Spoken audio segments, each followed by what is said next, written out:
So another thing that happened on day 29 was I had to have a talk with my cousin. My cousin Tony has been telling us about fasting, eating right, exercising, how to just keep our bodies in its purest form. And he's been saying it for years.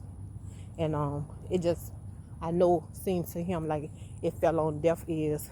We might start off doing whatever, and he'll be so energetic to hear what you're doing that he's more excited than you are because he wants you to do better.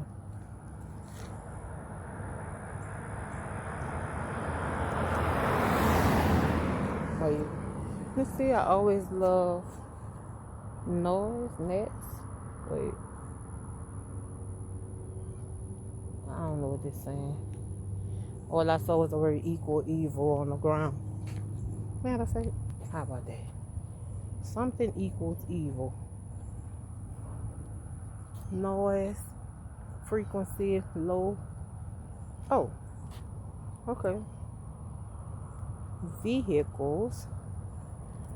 I think noise plus low IQ, low frequency, noise equal evil. I love exhaust noise. I'm glad I stopped. I could read it better through the phone than I could reading it on the ground.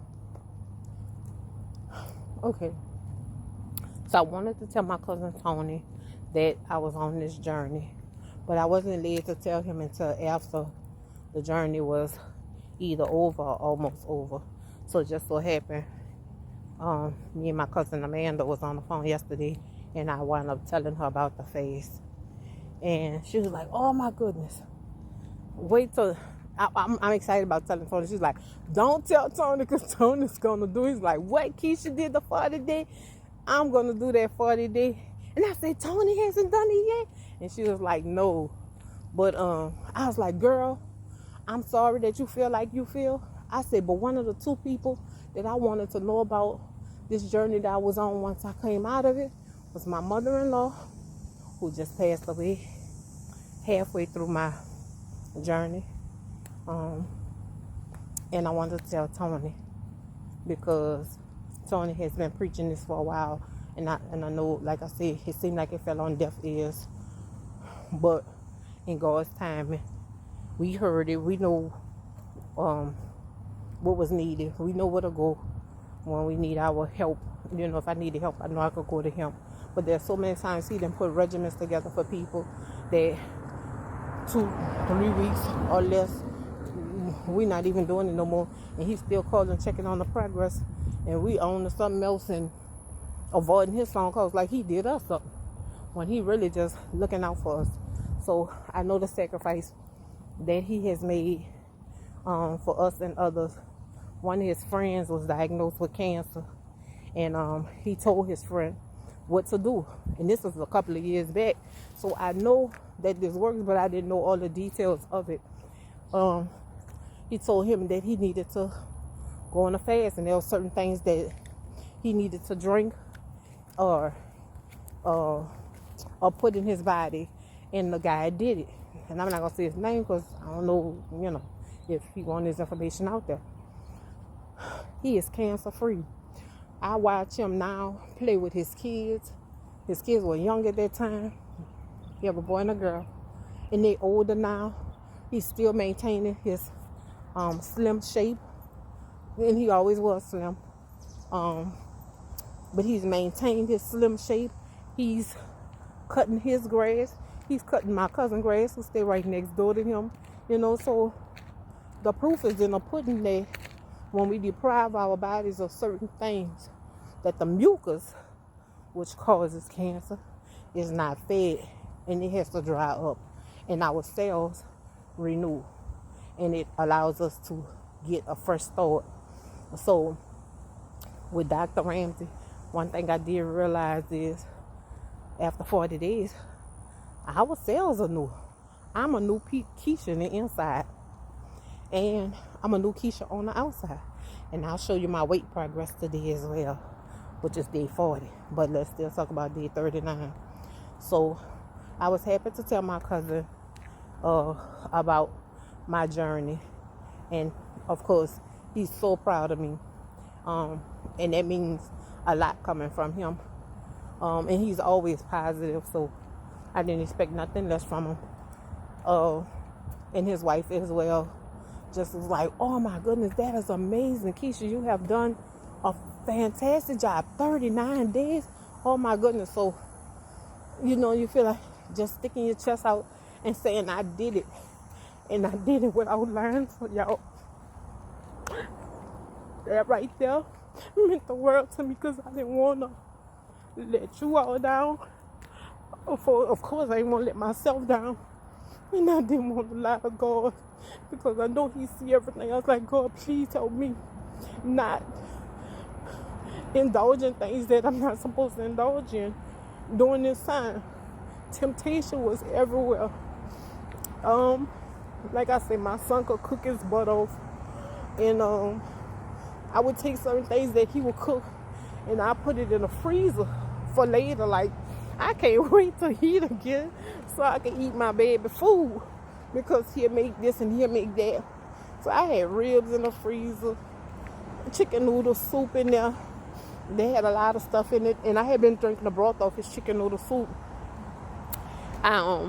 Pasta, spinach, pasta, lasagna, all kind of stuff in the freezer, just waiting for me to come off my fast so that I can eat it when the time was right, or I would have it.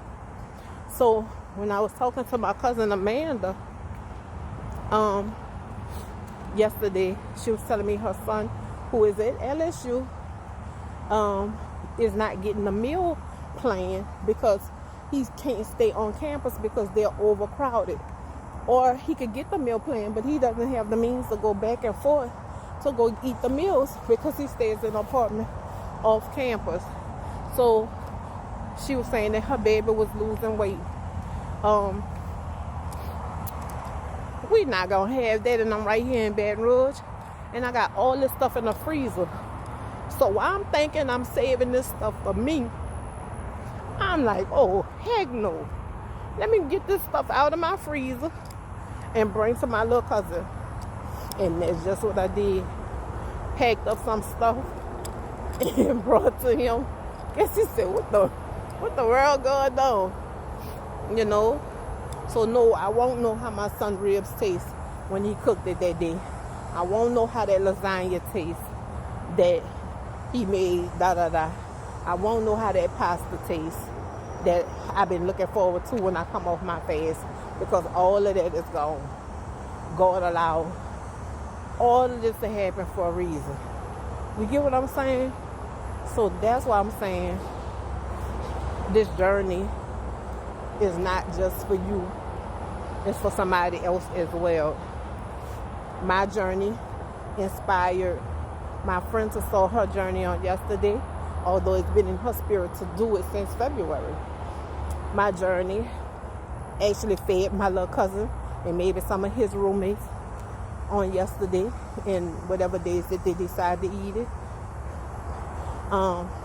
And yesterday morning, I woke up and I was looking at Transformation Church, and I picked the sermon, Why Me?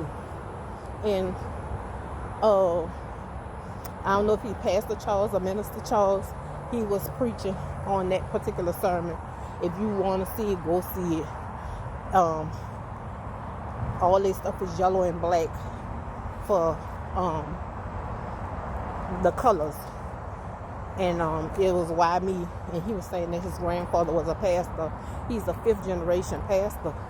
And his grandfather, I want to say great-great-great-great-grandfather, didn't know that one day that this young man will be preaching in 2025 at Transformation Church. 5 generations of pastors. And it started with his great-great-great-great-great grandfather. Let me start this video again because I'm at the 10-minute mark. Let me stop and start.